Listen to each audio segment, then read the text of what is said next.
He didn't fall in love with pride in his hands. He fell in love with his knees on the ground. For months, Chinedu Okafor pleaded loudly and desperately, with a kind of hope that comes from believing too deeply in someone. He begged Amarachi Essien to see what he saw and to trust the future he had already built in his heart. Every conversation ended the same way. "Give me a chance. Let me love you right." He promised effort before perfection and commitment before comfort. He promised to grow, to change, and to become the man Amarachi deserved, even if he wasn't there yet. When words were not enough, he used patience. When patience failed, he used persistence. People said a man should never beg for love, but love does not listen to pride. In the end, Amarachi said yes, not because the world was perfect, but because his persistence felt like devotion. In that moment, Chinedu believed he had won the hardest battle of his life. He made her feel like the best thing that was ever going to happen to her, and she felt at peace. Little did Amarachi know that her hell on earth had just begun. The man who once begged on his knees now stood over her with fists that spoke louder than words. The same hands that promised protection became instruments of fear. At first, it was anger, then shouting, then silence, and finally, blows that were sharp, humiliating, and unforgettable. Amarachi learned to flinch at footsteps, to read moods instead of faces, and to apologize for things she did not do. Every slap rewrote the past. Every punch erased the memory of the man who once pleaded for her love. She began to understand a cruel truth. A man can beg to be chosen and still resent the responsibility of being a husband. The house became a prison without bars. Home became a place of fear instead of rest. Love became survival.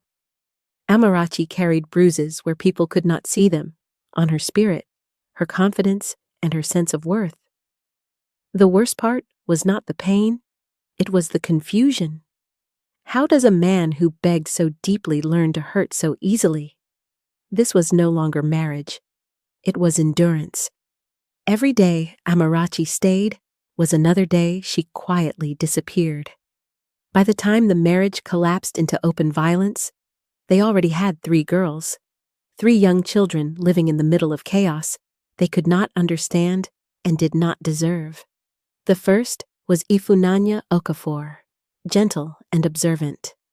The second was Moronkeji Okafor, quiet but emotionally aware beyond her age. The youngest was Uduak Okafor, still too young to understand why fear lived inside her home. The house that was meant to shelter them had become unpredictable, filled with raised voices, sudden silences, and fear that lingered long after the noise stopped. Amarachi endured the abuse not only for herself, but because she believed she was protecting her children. Each day became a careful performance. She hid bruises, forced smiles, and shielded the girls from what she could no longer escape. But children notice more than adults realize. Ifunanya learned when to stay quiet. Moronkeji learned when to retreat. Uduak learned to cry without sound. The man who once begged for marriage now ruled with anger. Chinedu's violence did not stop with his wife. It spilled into the emotional world of his children, shaping their understanding of love, power, and family in ways that would take years to undo.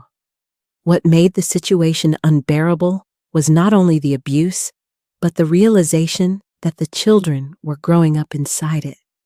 The chaos was becoming their normal. In that moment, the marriage was no longer just failing. It was destroying lives. Everyone around them was baffled by Chinedu's sudden change. Friends, family, and even neighbors struggled to understand how someone who once pleaded so desperately for marriage could turn so harsh and violent. Rumors spread and questions were asked, but no one could point to a single moment when everything went wrong. What they did not know was the anger he carried in silence. Le Chinedu had discovered that Amarachi had hidden a serious health condition from him before their marriage. She suffered episodes of epilepsy that she never spoke about. To him, it felt like betrayal, not because of the illness itself, but because he believed he had been denied the right to choose with full knowledge. Instead of addressing it with maturity, understanding, or compassion, he allowed resentment to grow. Resentment hardened into bitterness, and bitterness became rage. Rather than seeking answers or support, he punished Amarachi for what he felt had been taken from him. He turned disappointment into violence, as if pain could be repaid with pain. The illness became his excuse, not his reason. What no one could excuse, and what no secret could ever justify, was the abuse that followed. An undisclosed health condition may explain his anger, but it could never excuse his hands. While people searched for reasons, Amarachi and her children continued to suffer in silence, trapped between a truth revealed too late and a response that should never have happened. Several times, Amarachi packed her bags. Each time was after the violence crossed a line she believed could not be crossed again.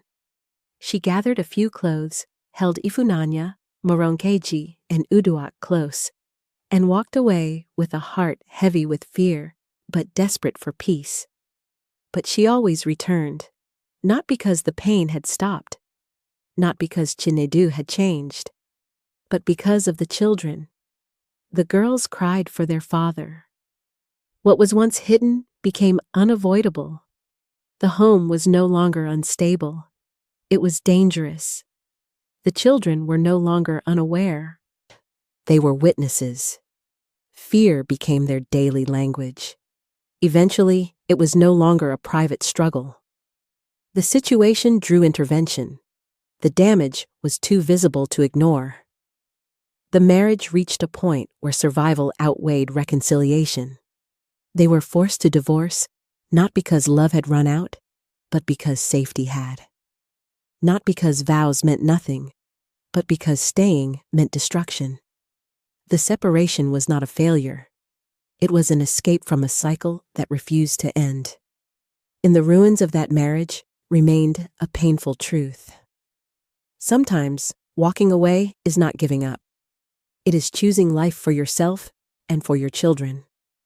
Hiding the truth does not protect a relationship. It only delays a crisis. What is not revealed in honesty is often revealed in pain. And when trust breaks, love struggles to survive.